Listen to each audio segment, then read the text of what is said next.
now I request Arijit to start his. Thank you, Dr. Shimali. So let's start today with functional recovery. What is it? It's a very short definition, and we will trying to tie everything back together. And then I will present something that we did at our university, which was based on performance-based design of timber structures. And we included some design targets for functional recovery. So what is functional recovery? There are three recovery stages. So when earthquake hits a building, right? There are three recovery stages. One is reoccupancy. The other one is functional recovery. That's the time taken to bring it back to full functionality, like towards full functionality, and then full functionality. So how does it ties to performance-based design?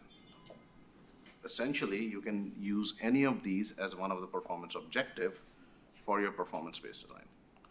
You can have deflection limits for these, and those are presented in some FEMA guidelines or AITC guidelines for functional recovery. And you will have, I'll have references to those so that you can download them. And if you want to read them in your free time, you can do so. So essentially in a building, right, there's a building, performance is going on. At some point in time, an earthquake occurs, right? The building shakes. There are some damage associated to it. There will be damages because no building is perfect. And then what happens is its functionality goes down, let's say to this level, right? And right after the earthquake, you can probably reoccupy if your building is safe to be reoccupied, but you'll have limited functionality. It's safe to occupy, but the functionality states are limited. Then during some more time, you'll plan for some rehabilitation work, some repair work, some kind of a little bit of retrofitting work. So that's the time which is shown in blue, where it takes time to reach certain level of desired functionality. It might be full functionality, it might be less than full functionality. It could also be enhanced functionality. So because you're doing repairs, you can probably take this blue line up over here as well if you are designing those repairs correctly.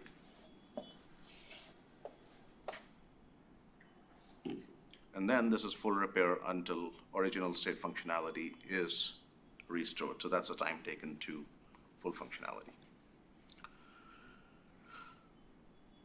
Any questions?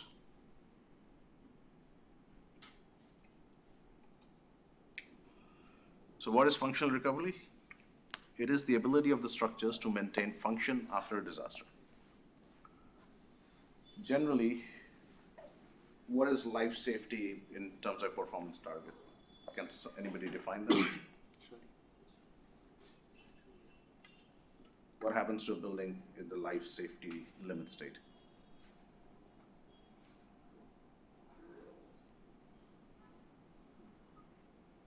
Is there high damage, low damage, medium damage? Medium damage. Medium damage. Between? The building will not collapse totally, but there's some sort of damage. There's some sort of damage, because damage is necessary to dissipate those energies. But the building will not collapse totally. So, and it's better than collapse prevention or lower than collapse prevention? It's lower. Are you sure? Okay. So this functional recovery state is beyond life safety, and it focuses on exactly this part, is your time. If this is the time to full functionality, we want to reduce the time to full functionality after the one major earthquake.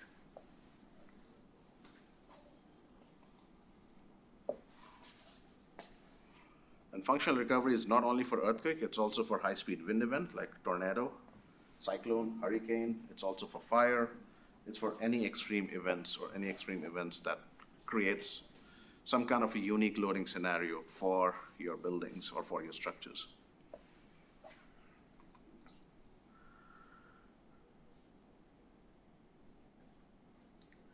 So in terms of functional recovery, there is, once it damages, how do you get to reoccupancy? There are multiple stages and multiple design points that you can target when you're doing performance-based design or functional recovery. There are stages in terms of reoccupancy and tenant function. These performance-based design criteria are generally for taller buildings, which are mostly commercial buildings. And generally, commercial buildings have a developer, and then they will lease out or rent out.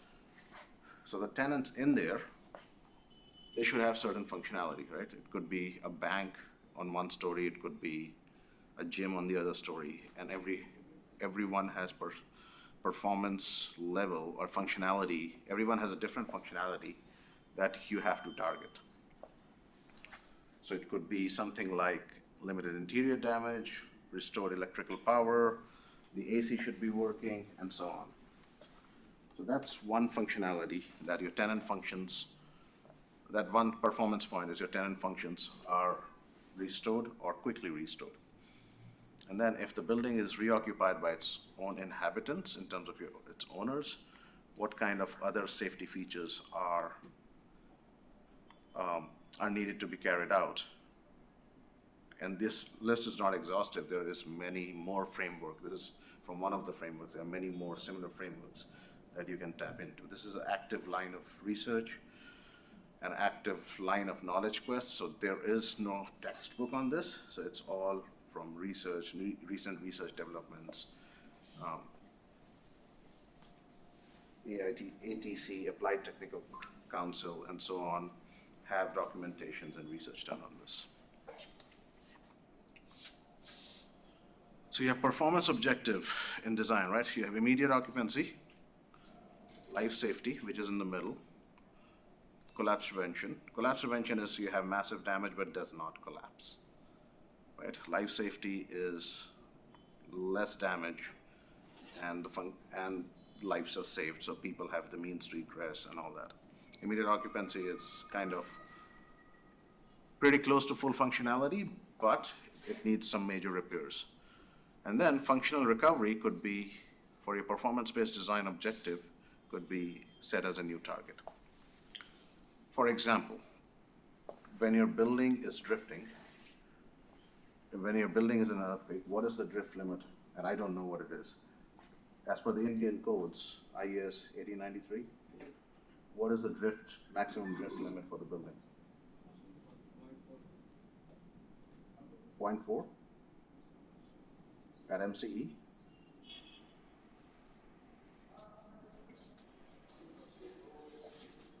%?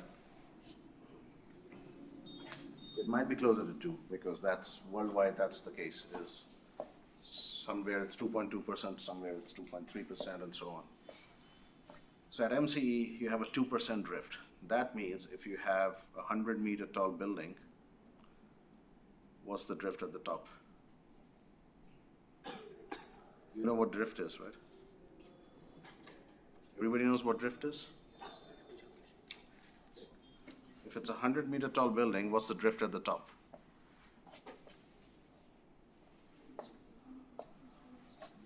Two percent of 100. 2 mm. 2% of 100 is 2 meters, right? 10 meters. So your roof is displacing 2 meters as compared to your ground, 2 meters. So if you think, that's your code limit, right? 2 meters is how much? From here to here?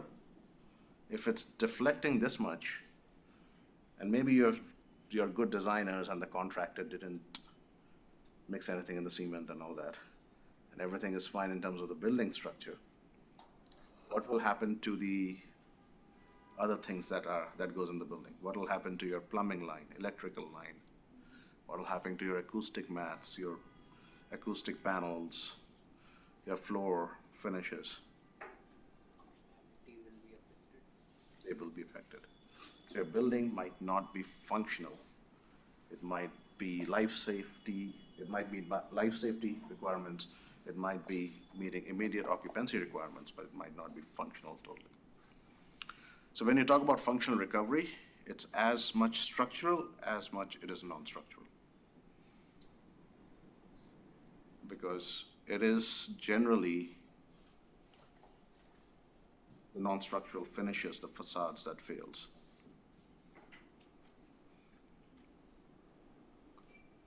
Any questions, concerns?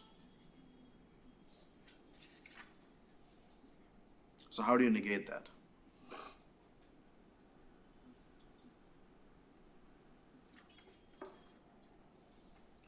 I'll give you another scenario, right? You have a shear wall system, and you are reaching to, let's say, 1.52% drift. That means your total building is moving 2%. And if we take our previous example, 2 meters, right? Your shear wall is designed to move. Your lateral force system is designed to move. But you have beam column junctions. You have other connections in your gravity framing system. Are they designed to move 2%? So that thing is called drift compatibility. You have to design for drift compatibility. If you're designing for 2% drift in your lateral system, for your building to be functional and even meeting one of these performance targets, you have to take into account drift compatibility. These are the things that were not talked about 10 years ago, 12 years ago, but now these are getting more and more important because we're designing safe buildings and we're constructing safe buildings, but it's the beam column connection that fails. It's the non-structural stuff that fails. It's the masonry facade that falls down and kills people who are standing outside. So those kind of things are getting much more attention. Yes. So how will going to decide what is the functional recovery as our new target? So because collapse prevention is just close to the collapse. So what is our target? So your target, again, it'll depend. You'll have stakeholder involvement. You'll talk with the non-structural folks and tell them, and they will tell you, let's say you talk to a windows manufacturer, right? And they say, we can only go up to 1.3% drift. But as we can see that non-structural components are getting damaged in the limit, some close to the life safety only. Sure. So how we can go to the limit? Even for immediate occupancy, there's non-structural damage for sure. Again, you talk to the, so these things are also engineered, right? The windows, the frames, the door frames, they're also engineered. And there are companies who are doing their due diligence and they are designing their systems to go and to perform to that added drift limits states. So again, that's where the stakeholder involvement comes in the performance-based design. Let's say you own a engineered windows and door company, and you are saying that your product can go up to 1.3% drift. You have done research, you have tested them downstairs, and 1.3% drift, there's no glass that is shattered, your insulation is maintained, the door can open and close easily. Then as a designer for the building, that's my drift limit, is 1.3 rather than 2. And that's where the performance-based design and enhanced objective comes in. Does that make sense? But it is very less, it is very low drift limit for our structure. Kind of, because think about it, like if you design with the performance-based criterias, you're using capacities, not characteristic values. So it won't be a more expensive solution. It might be a more stringent solution, more strict solution. But then you're only designing at 1.3% if the windows are dictating it's 1.3% at MCE, right? How often will you face MCE?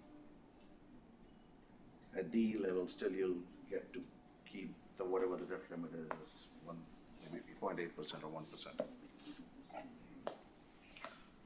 Good question. Any other question? So some tools that Professor Shrimali and Professor Datta talked about yesterday, and you saw a demo. Um, Pushover analysis is one of the tools for performance-based design. Have you heard about non-linear time history analysis? Okay, I think there was a demo also yesterday. So these are the tools. You will probably using some solutions on the computer. SAP, you used SAP 2000 yesterday, I think. You can use eTabs, StatPro. If you want to do more programming, you can use OpenSeas, which is free. Then there is Abacus and Ansys. Those are finite element softwares. Those are a bit expensive to get licenses of, but again, those are things that you can use. So you'll probably need some computational modeling and simulation. Probabilistic risk assessment, what does that mean? And where is it incorporated in the design?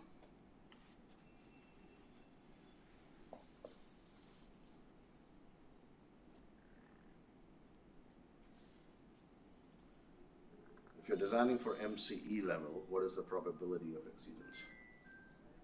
2%.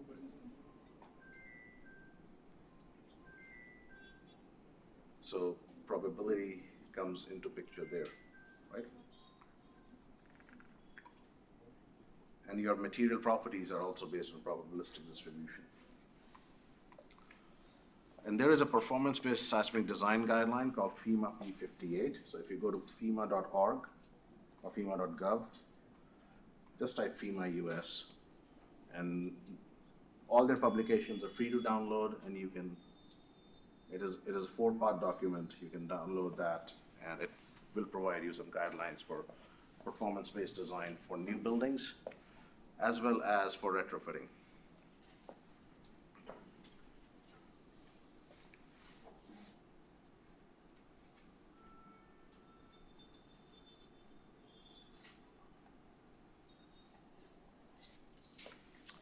So again, as I meant, I think this is the last slide for this slide deck. Your functionality, right? You have acute functionality in terms of percentage. This is your fully operational building. That's your baseline, right? That's what your building was designed to. And it's fully operational. At time T1, you have an earthquake. And then your functionality goes down here. That's your first recovery path. At time T2, maybe you bring in people, you mobilize the construction crew and so on. And then you can follow different recovery paths from time T to T3, where you reach different functionality level, which could be lower, significantly lower, a little bit lower, and enhanced, and can also reach enhanced functionality after, as compared to the previously fully functional building. So earthquake, I know it's tragic, but it can also, if you're doing functional recovery, it can also give you a chance to achieve higher functionality after the repairs are being done. But everything costs money, so you have to take that into account. Questions?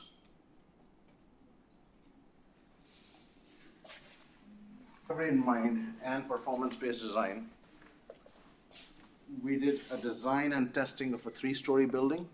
We have a similar lab as to what is downstairs, and we designed a 3-story building for functional recovery for a lower time to functionality and using performance-based design methods.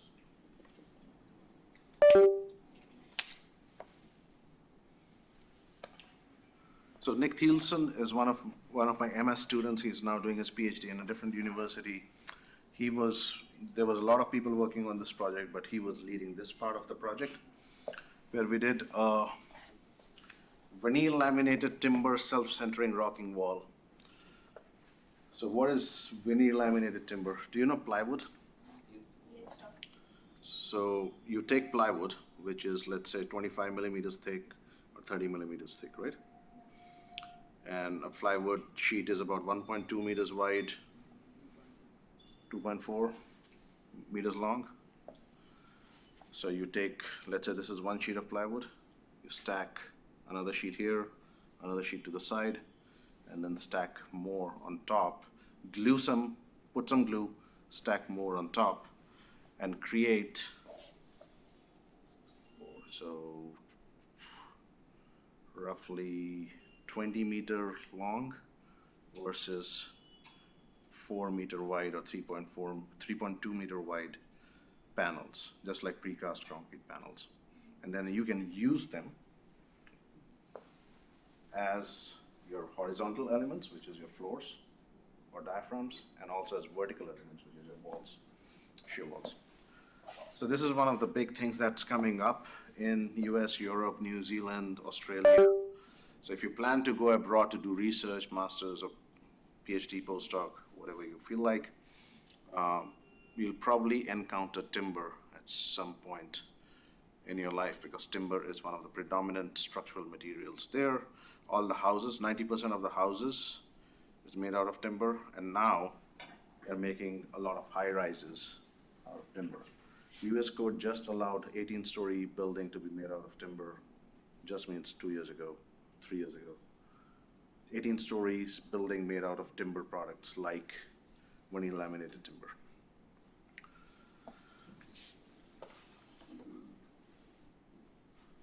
As we go along, I will explain what these terms are. So self-centering,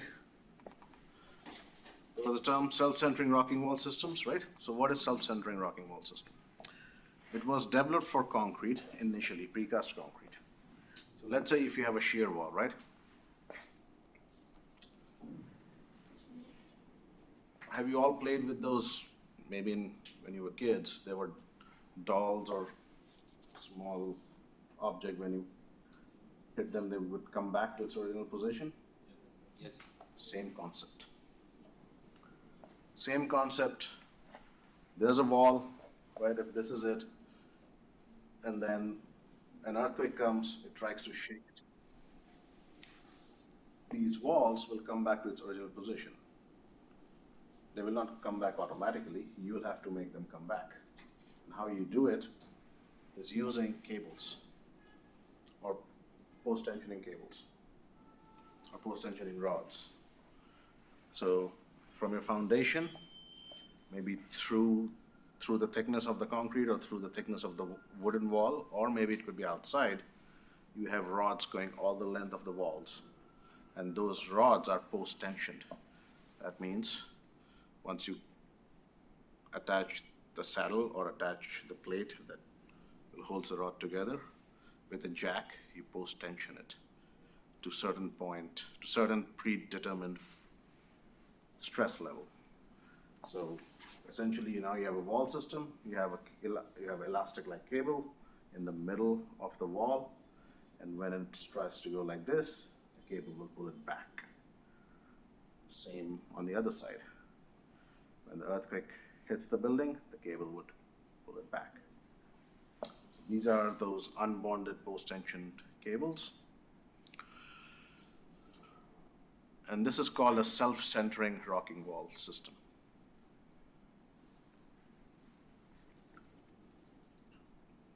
Why it is useful? It's useful because after the earthquake, everything would be coming back to its original position. But then you'll ask me the question, what is the damage mechanism? Because you need damage to dissipate the energy, right? Or no? So if nothing is provided, the wall should be damaged, right? And if the wall is damaged, is it a functional building at that point? No. So you have to come up with a solution so that the damage is concentrated somewhere else rather than the wall itself. So we will talk about that in a minute. And then you add shear key at the bottom, right here, which transfers the shear force from the shear wall to the foundation. So again, there are different mechanisms of damage. There could be decompression at the toe, right here. And then or decompression of the toe here, and then compression of the toe on the other side. And if it's wood, there will be substantial damage. If it's concrete, there will be concrete is good in compression, but still with these amount of forces, there could be substantial damage there. Again, you'll have to come up with, Dr. Datta talked about your M theta curve, right? Similarly, you'll have a force deflection profile, which would be looking like something like a, not exactly elastoplastic, but a bilinear relationship as such as well.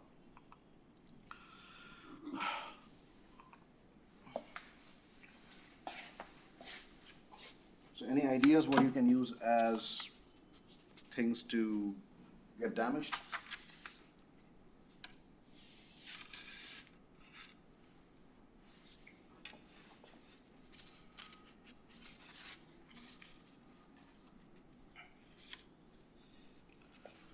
Okay. I'll give you some ideas in a bit.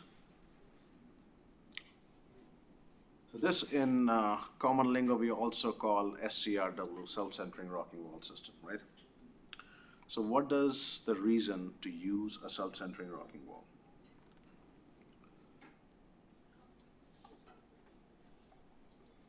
Can you be louder? The structure will come back to its original position. That's at the global level.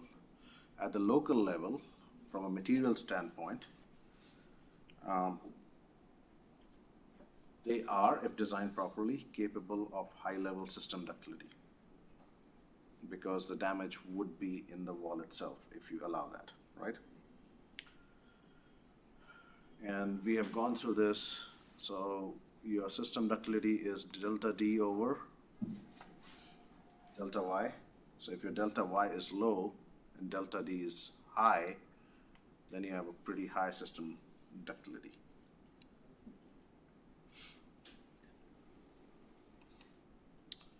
So let's say this is your wall.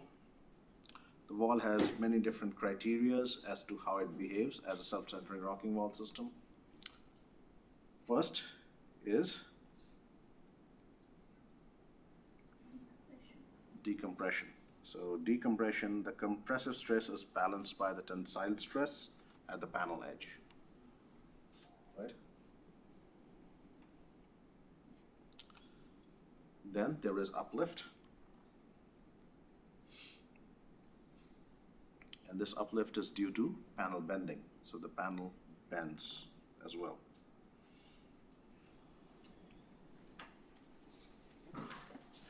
At higher displacement, you have major uplift, toe crushing, as well as massive panel bending.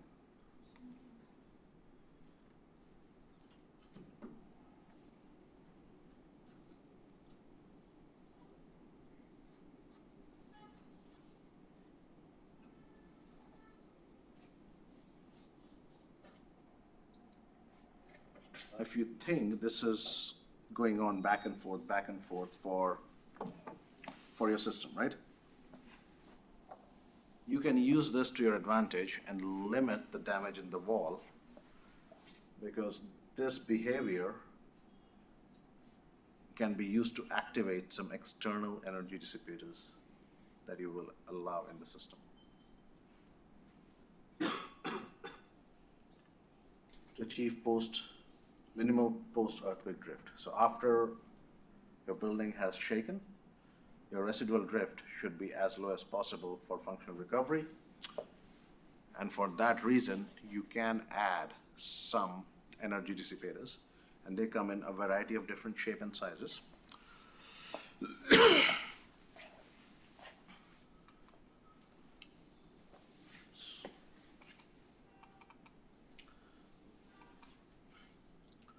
And one of them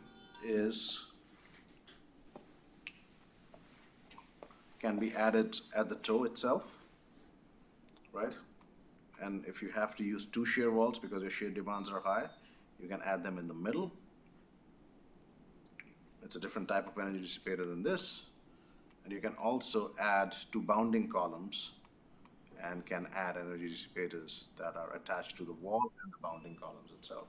And these bounding columns are kind of fixed, but at higher earthquake, they drift a little bit to account for the movement. The external energy dissipator device would give you a hysteresis or a hysteresis profile like this. And if you look at the hysteresis profile, this is in research what we call flag shape hysteretic profile. Flag shape, it's like a flag. The area under the curve is Energy. the energy dissipated. So if you have a massive energy under the curve or a higher energy under the curve, that means you're dissipating a good amount of energy, but you're coming back to your original position at the end of the cycle, right?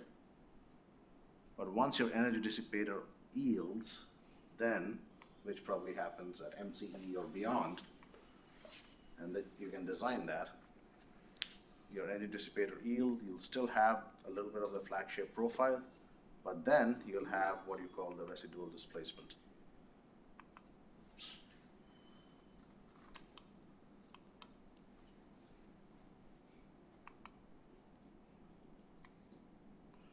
So this from here, from the origin to here, at the end of the MCE is your residual displacement. And there are guidelines for functional recovery. Your residual displacement after MCE for tall building should not be more than 1% total. That's your residual displacement guideline. But that's one guideline by one agency in US.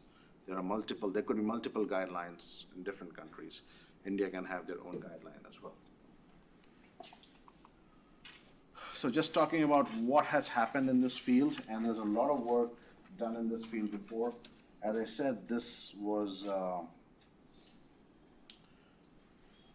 concept was totally lifted off from reinforced concrete and precast concrete. And Priestley, the person who designed DDBD method, direct displacement based design, did a bunch of testing on precast concrete. Again, the post-tensioning cable is going in the middle of the wall. It's not visible, and these cutouts allow for the jacking up of the post-tensioning cable, so to impart the post-tensioning in the system itself. And again, these are a coupled system where you have cables running all the way through, and you might have couplers in the middle. So Priestley did that in 1999. It's a self-centering rocking wall system. And then they were later developed for mass timber. And one of the first people who did that for mass timber was Sarthi in 2015. And this was a massive effort, and there was a lot of money coming in research for mass timber at that time. And they started the testing there. Then Iqbal up in Canada did some post-tensioned shear wall testing, again with a different kind of energy dissipator. Sarah Wichman, this is the project we also worked on, and I'll show you some videos on this.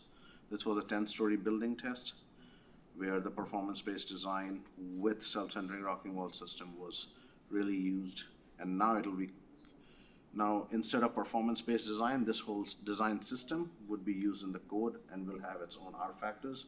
So you don't have to do performance-based design and evaluation. The code will directly have factors for this kind of design.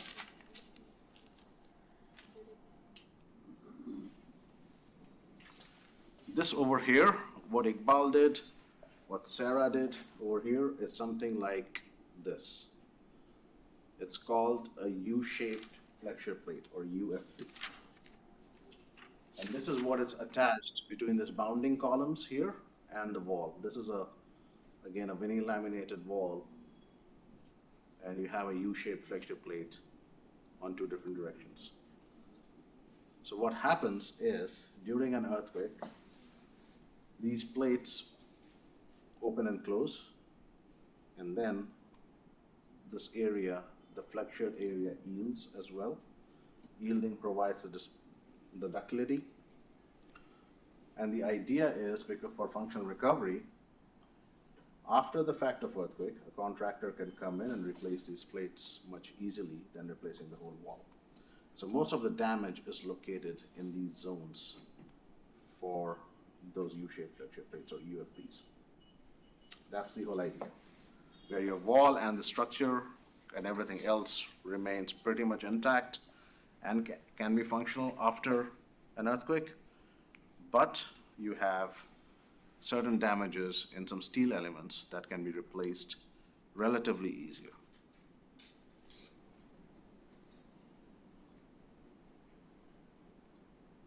Questions?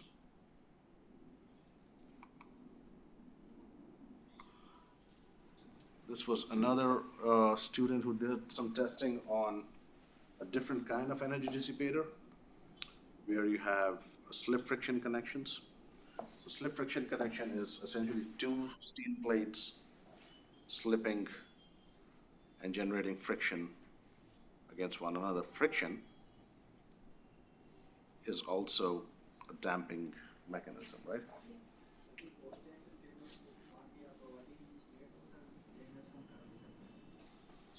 Straight.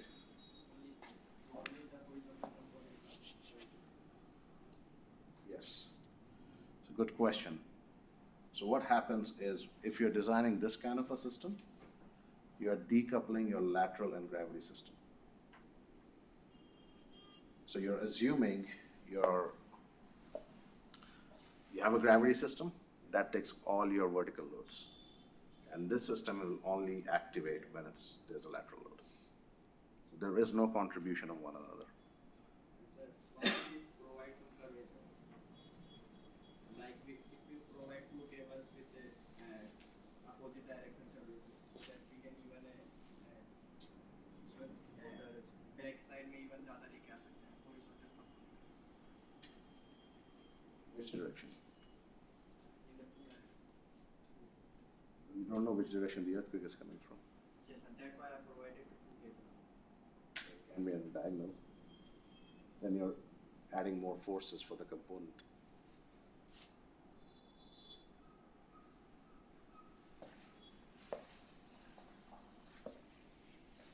Also, these are heavily stressed cables. If you provide curvature and there was some micro damage in the steel, it's a stress concentration. And if it breaks, it could, or kill the people. Then Ho, he was a postdoctoral student of mine. He now works for a fastener connection company. He did some mass timber testing with with a timber energy dissipator rather than a steel energy dissipator. And since then, we have done in our lab and in other labs a lot of different types of energy dissipating devices as well.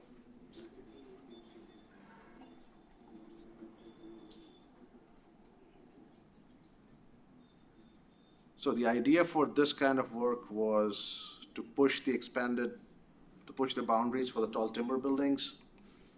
Also looking at mass timber, self-centering rocking wall system, you have to do performance-based design because there is a lack of code-based knowledge on that. So this would provide another data point for the code writers to see whether they can put this into the code. And also, we need functionality and enhanced objectives, which I showed you before. So we want it to be at a high intensity level. We want a very high objective. So we were targeting that zone over here. And design validation for certain systems that we wanted to test.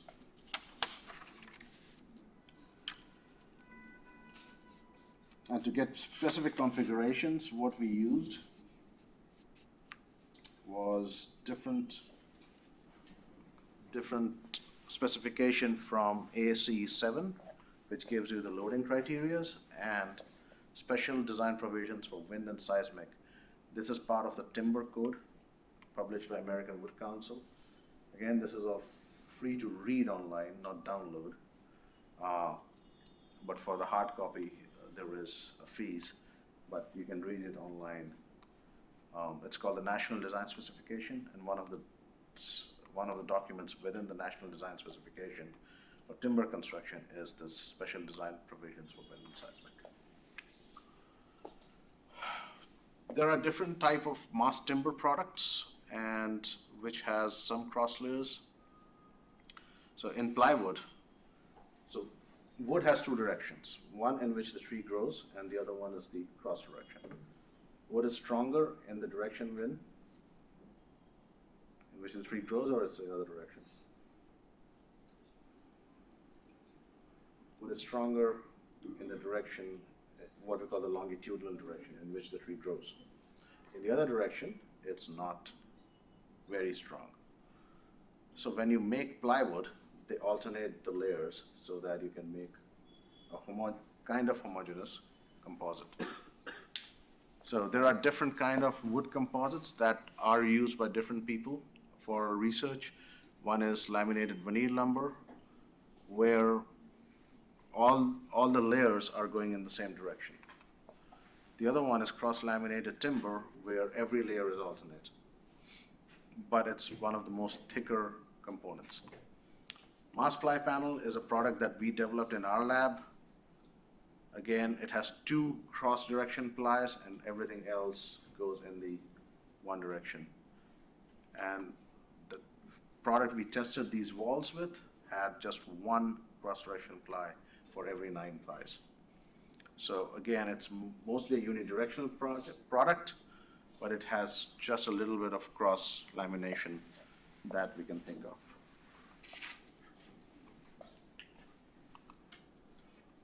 So what did we wanted to achieve? We wanted to develop a design procedure for these coupled systems. We wanted to develop an experimental program and carry out and compare the results from our design, provide recommendations and the lessons that we learned. Also create a standard format for essentially data curation and uploading into different databases.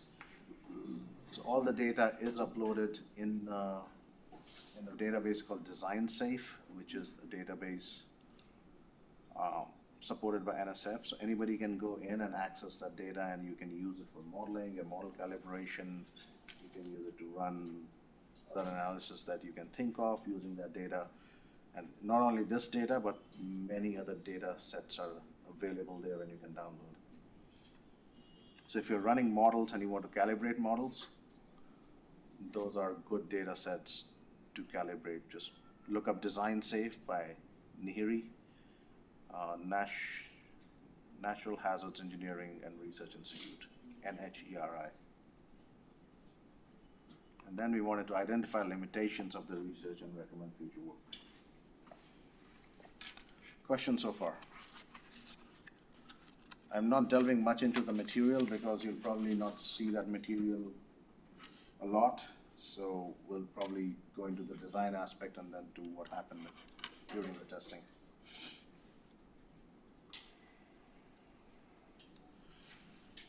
So, and now that we have gone through 4 days of performance-based design, these steps in design probably are not alien to you, so you might be recalling what I'm going to talk in a few minutes.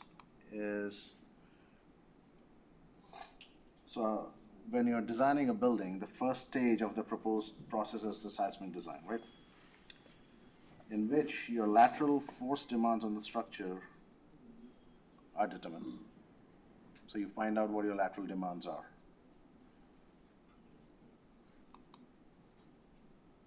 So you can use force-based method or you can use something else.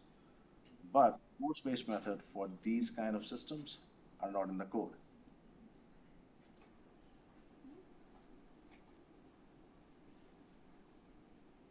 So you can use your performance-based design method, which is a direct displacement, and we chose direct displacement-based design for a performance-based method.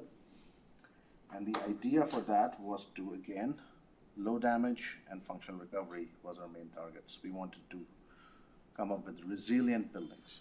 Do you know what's the definition of resilient buildings? Building which after some force it regain its own position. Yes. So building that comes back to its original position has full functionality or close to full functionality and very low damage after an earthquake. So that's the definition of resiliency, and we wanted to achieve resiliency using our design methods and these new materials that were in town.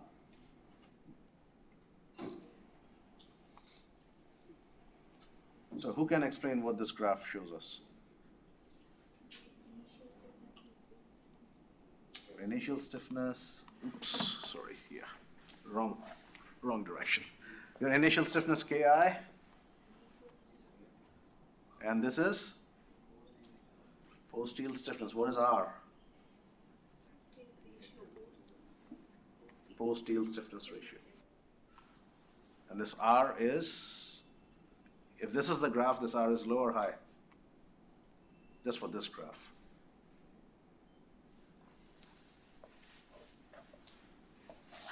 The stiffness degrades quite a lot here, so this R might be high. And this is equivalent stiffness. Are the concepts getting much more clear now? Okay. Now, instead of this is a staple of PBD, right? Now we will take it one step further for functional recovery. Instead of a bilinear relationship, we want to use a flag shape relationship. That's our goal now, is to go, how do we achieve the flag shape relationship? For the flag shape relationship, again, you have the same thing. You have initial stiffness, you have post-yield stiffness, and we assumed a bilinear relationship even within the initial stiffness or before the yielding is reached. Then you have a drop, you have a degradation profile, and then you have a coming back to its original profile. Again, you want a high mu, so your delta D over delta Y should be high.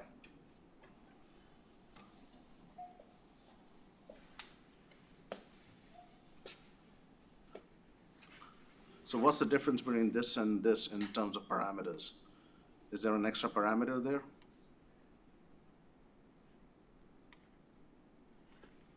There's Ki, there's mu, there's R, but there's another thing called beta for our bilinear relationship before yield. Beta is also called the moment resistance ratio. Again, it was done, Priestley defined it in one of his works. This is advanced level of PBD, and this is called the moment resistance ratio. Any questions so far?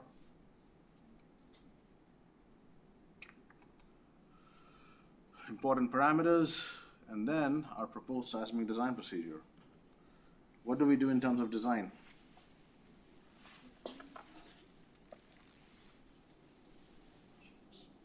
Dimensions.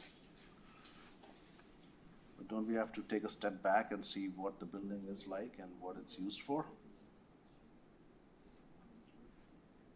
So first, you define use, structure, and physical information of the building. Then you define your structural performance level. What's your delta D is going to look like? What's your R? What your assumed R is, and how you're going to perform the design. Then select performance levels of interest.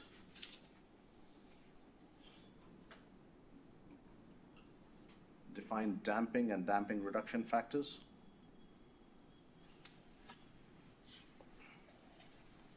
Again, these are some parameters for the advanced level of PBD for functional recovery. And then our favorite step, MDOF to SDOF, right? Then you determine your base shear.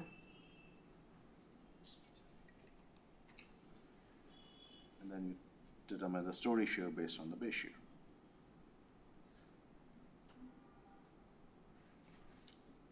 there's one extra step after this. Well, you distribute in this, you distribute in story shear, right? The next step is you determine the moments required from the U-shaped flexure plates and the pre-stressed rods or post-tension rods. And that's where beta comes in.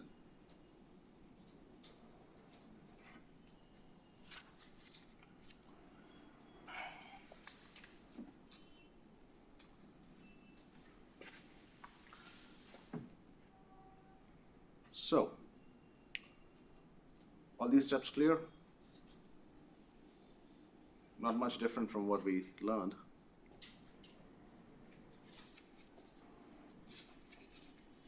So we assume that it was an office building in downtown Seattle. Seattle is a city in one of the states pretty close to us.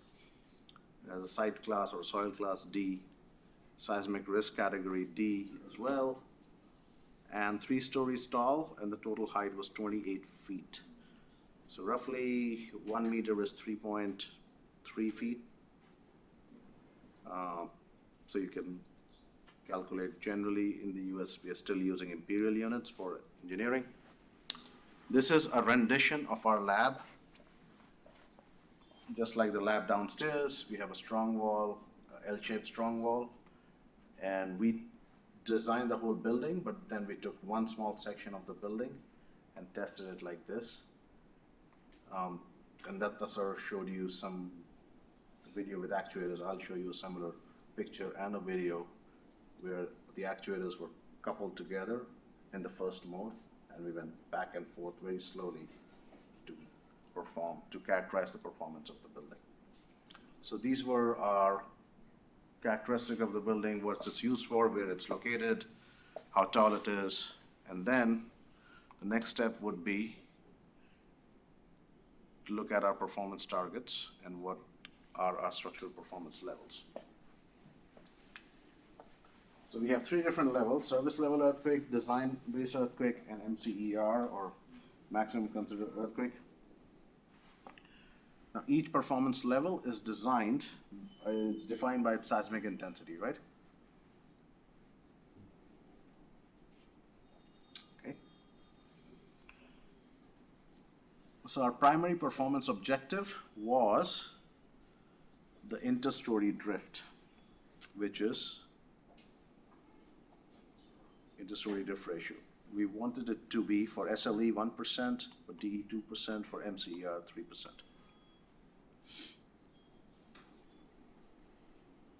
Our secondary performance objective, so that was our one performance objective. Our second performance objective were the flag shape model parameters. We wanted to achieve the flag shape hysteresis curve using our U-shaped flexure plate, our post-tension cables.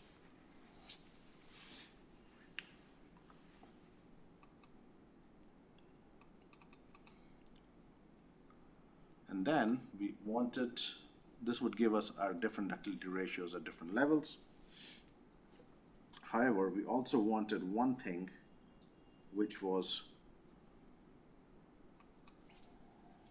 residual interstory drift ratio, RIDR.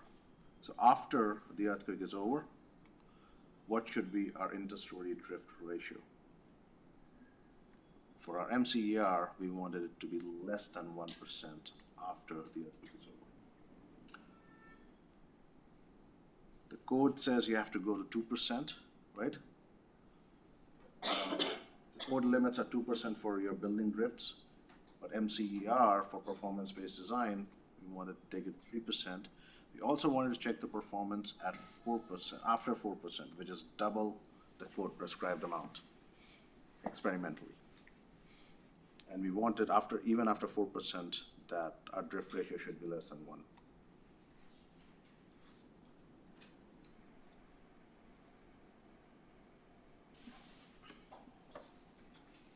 Questions?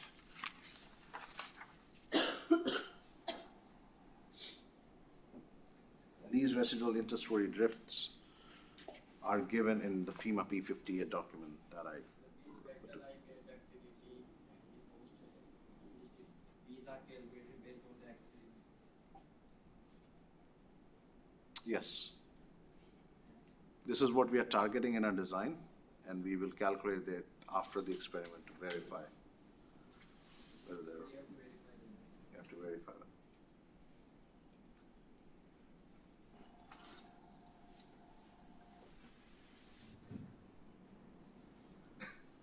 Now, structural design. Like with the performance level set, we move on to structural design. There are three behaviors that generally contribute to our lateral drift in a self-centering rocking wall system. Those three behaviors are bending, shear, and rocking. So bending of the wall itself, shear, and then rocking. The actual thing you see at the end during an earthquake is a combination of all three.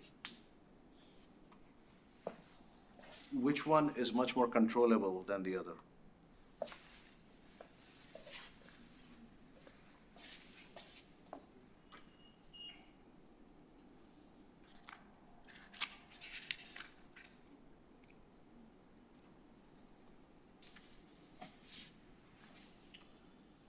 So, from your strength of materials or experimental mechanics class, right? Can you characterize bending and shear easily? If you know the forces? But can you quantify or characterize rocking?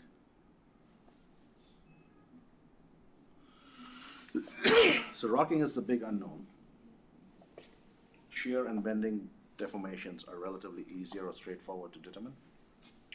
But because of the discontinuity between the base and the wall, rocking is a little bit of an unknown.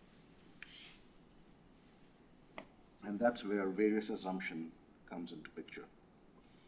One assumption is called, let's combine all of it together, and we call it a monolithic beam, right? Let's say this is equivalent, this behavior is equivalent to a monolithic beam, where our base is kind of fixed. And remember I talked about a plastic hinge length in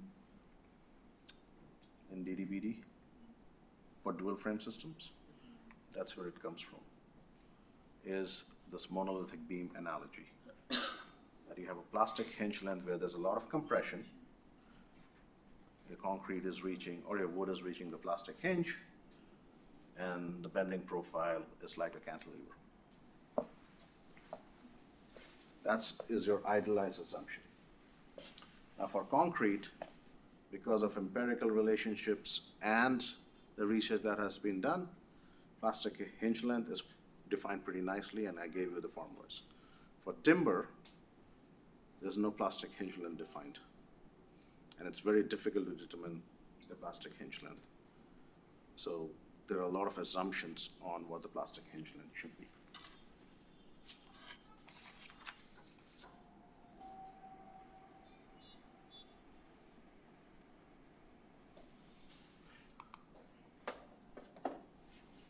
So in the monolithic beam analogy, there's also this factor called the contact length. The procedure for determining forces in the system has a lot of iterations, and we have to do, it's an iterative process, because the generalized conditions at the base of the panel is unknown, right? What's the contact length and what's the plastic hinge length? The general method is that you impose a drift, you assume a contact length, right? And the contact length will give you neutral axis.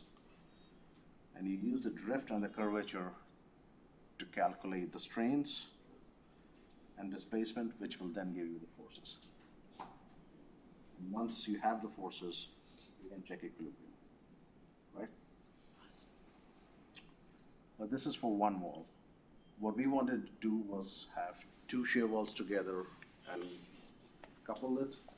I will not go into a lot of detail on that design process, but it was a little bit of an issue because you, again, impose the drift, you do the contact lengths, use drift and curvature to get forces, and then check force home in equilibrium, how you do it is essentially drawing free body diagrams. Free body diagrams for each panel in every state, coupled or uncoupled, for both the panels. So one is the leading panel and one is the following panel, because if your building is moving in that direction, the panel in that direction is leading and the other one is following. But if it's reverse, this one's leading, the other one's following. So you have two different panels, leading and following. Again, they show the free body diagram. Forces from the UFP is between the panels. So forces from the UFP has to globally balance and locally balance each other. You have the self-weight of the wall acting vertically down. You have the post-tensioning cable acting at an angle. Now this is exaggerated, but acting at an angle which is at par with the axis of the wall. You have the inertial forces coming in. That's what you're calculating, your mass, essentially. That's your earthquake force. And once you do a free body diagram, you can kind of assess the compression zone.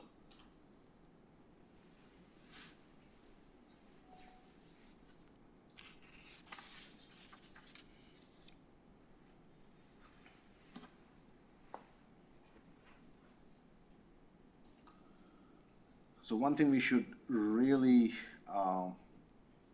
this beam analogy, monolithic beam analogy, this is just an assumption, right? And assumptions are supposed to be broken and challenged. And a lot of researchers have challenged them in the past. So there's a monolithic beam analogy, there's a revised monolithic beam analogy. So Priestley came up with monolithic beam analogy, and these researchers here came up with the revised monolithic beam analogy. And if you want to read about them, I would highly recommend you read Sarthi's work or Iqbal's work. You'll find what the revisions were, which the revisited or the revised monolithic beam analogy is much more applicable for timber. Monolithic beam analogy worked fine for reinforced concrete. And these are some of the differences between the different analogies that were used.